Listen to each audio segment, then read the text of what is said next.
Today marks 3 years since the Nintendo Switch was released. It really doesn't feel like it's been that long, but it has.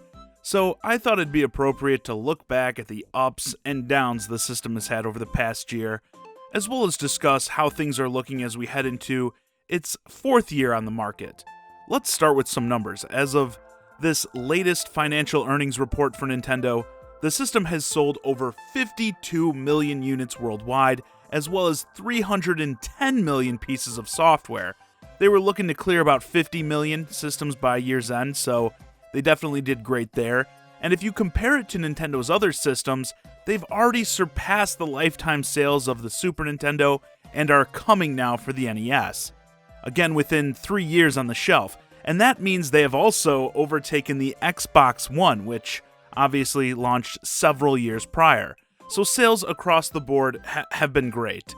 The gains this past year were helped by the launch of a new version of the Switch Lite, the Switch that doesn't switch, offering people a smaller, cheaper alternative to the base model. Myself, still kind of turned off about the fact that you can't dock it and play it on a TV.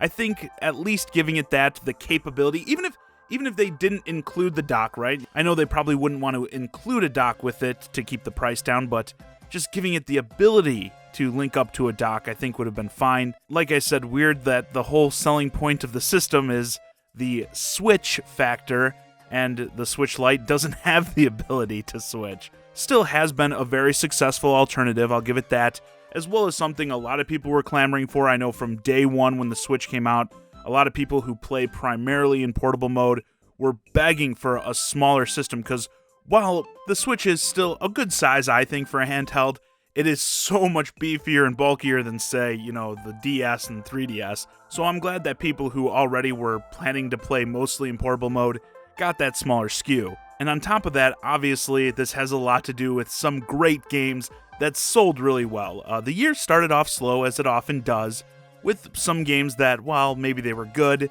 didn't put up big numbers like Yoshi's Crafted World. But as we got into about summertime, some of the bigger titles started to drop, like Super Mario Maker 2, Fire Emblem Three Houses, which each sold millions of copies, Astral Chain, my favorite new IP of the past several years, and that led us to the later months of the year. Luigi's Mansion 3, still extremely impressed and happy with the fact that Luigi's Mansion 3 was able to crack the top 10 best-selling Nintendo Switch games of all time, with 5 million copies sold. Game is so great, well-deserved.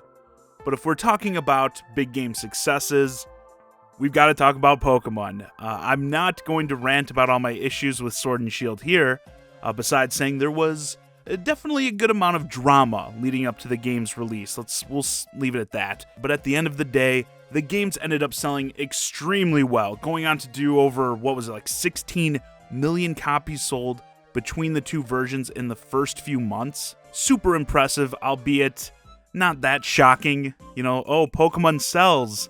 We were all blown away by that, I'm sure. Still commendable, and myself, I'll say, probably a bit higher than I actually expected them to do, so good for them. And these games are going to continue to make way more money, as there are DLC packs for both Sword and Shield sold separately, don't forget, as well as Pokemon Home with its funky $15 a year subscription. Not much less than the entire Nintendo Online subscription, but like I said, I'm not gonna rant about Pokemon stuff here. But let's actually talk a bit about Nintendo Online. Nintendo Online has also been a highly contentious topic, really since its inception. For the most part, there really hasn't been much improvement in this area over the past year, but there was one bright spot at least. We finally got Super Nintendo games added to the service, and they kicked it off in a big way. Lots of key titles, heavy hitters, like Link to the Past, Super Mario World, Super Metroid, etc. And many of us thought they'd continue with a steady flow of big names.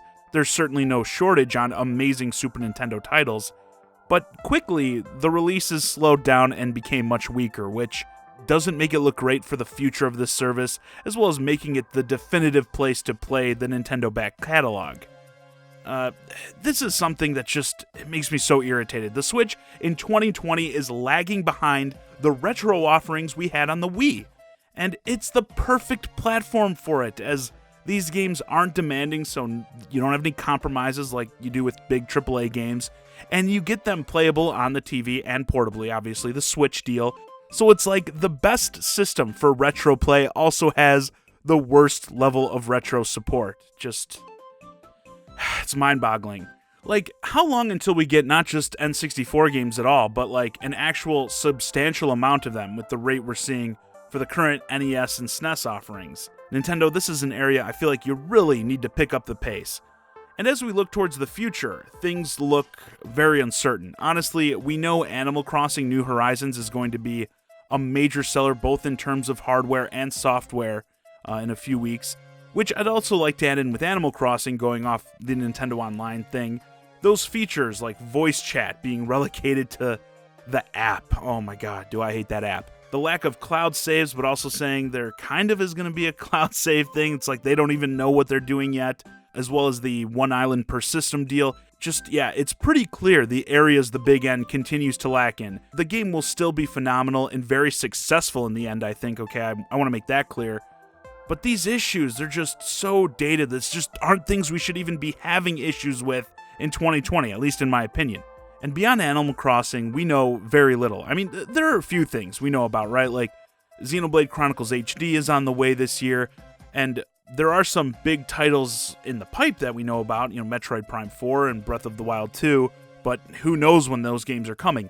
I'm going to say it, the lack of a Nintendo Direct so far in 2020 is a big contributing factor to this.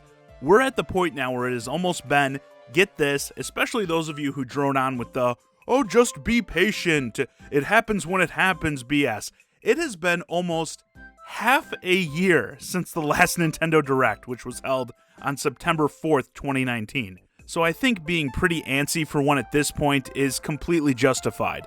Now, one is likely going to be happening soon, may already be announced by the time you watch this, and when we do eventually get that first Direct of the year, many of our questions about the upcoming year 4 for the Nintendo Switch will surely be answered. But with it being March now, don't forget, and so little being known, it's really hard to predict how things are going to go over this next year. And yeah, once more, it's weird to be in this position when we're already so deep into it. So overall, I think in many ways, in most ways, this was a solid year for the Switch, but there are some glaring issues with various aspects, specifically like the services associated with Switch, that only get more glaring as time goes on. Stuff like I mentioned, the voice chat with the app cloud save issues. It's like these aren't issues you have anywhere else besides Nintendo these days, and as that continues to be the case, as these continue to not be fixed, it just makes them more and more noticeable. And in terms of the future, I'm sure they have plenty of stuff planned and in the pipe, but it feels so weird to have so little known by now, especially with 2 big next-gen systems set to start dropping by the end of the year. With that in mind, you'd hope they're going the extra mile in terms of big releases this year. I know a lot of people like to argue, oh, well, the Switch is different in that, but at the end of the day, these are all video game consoles. They are still all competing, and definitely for consumer interest. It's like, if you're going to have these big, shiny new systems, Nintendo has to at least have a lot of, big, interesting games to compete against them with. To be able to hold up and say, hey, consumers over here, we got this going on, and we just don't know anything about that yet, and it's so weird to be in March and to be in that situation. Hope they change that soon to not only keep the momentum they currently have, but boost it as well. Anyway, with that, this video's a wrap. Let me know your thoughts on the 3rd year of the Nintendo Switch in the comments. How do you think the system has performed in terms of sales? What do you think of the games that were released? And how do you feel about the system's position as it heads into its 4th year on the market? Hey guys, I hope you enjoyed this discussion of the 3rd year of the Nintendo Switch. If you're new to the channel, please consider subscribing. And if you want to keep the conversation going, hit me up on Twitter, @JohnnyZakari, and join my Discord, Shy Guy and Friends. Link to both in the description below. And as always, thanks for watching.